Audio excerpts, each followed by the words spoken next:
Γεια σας φίλοι μου και καλώς ήρθατε στο κανάλι μου. Σήμερα πάμε να φτιάξουμε μια εκπληκτική και πεντανόστιμη σοκολατόπιτα χωρίς αλεύρι. Όλα τα υλικά της συνταγής μπορείτε να τα βρείτε με 5% έκπτωση σε όλα τα υγιεινά τρόφιμα TGM Bean με τη χρήση εκπτωτικού κωδικού Live Kitchen 5. Για περισσότερες πληροφορίες δείτε link κάτω στην περιγραφή. Θα χρειαστούμε ένα μπολ, 5 μέτρια αυγά, θα μετρήσω 200 γραμμάρια ζάχαρη καρύδας. Αφρατεύουμε πάρα πολύ καλά τα αυγά με τη ζάχαρη.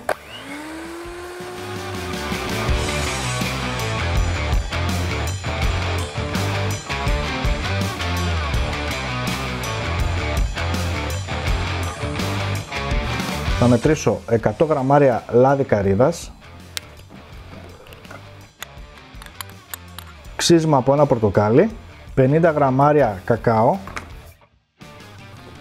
2 κουταλάκια του γλυκού baking powder, μισό κουταλάκι του γλυκού σόδα, 2-3 σταγόνες από υγρή βανίλια, 50 γραμμάρια χυμό πορτοκάλι.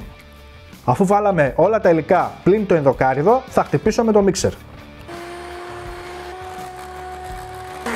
Το μίξερ δεν το χρειαζόμαστε άλλο, θα χρειαστώ μια μαρίς και τέλος 140 γραμμάρια ενδοκάρυδο.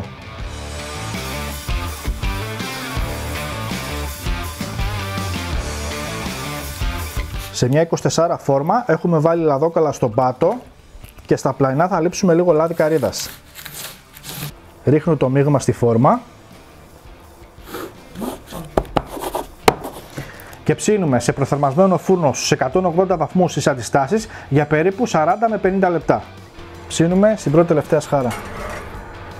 Καλό ψήσιμο. Για το γλάσο θα χρειαστούμε 100 γραμμάρια κουβερτούρα και 70 γραμμάρια γάλα. Λιώνουμε σε μπεν μαρί. Αφού βγάλουμε τη σοκολατόπιτα, απευθείας από πάνω θα ρίξουμε το γλάσο μας. Κουνάμε έτσι τη φόρμα μας να πάει παντού και θα το αφήσουμε να κρυώσει.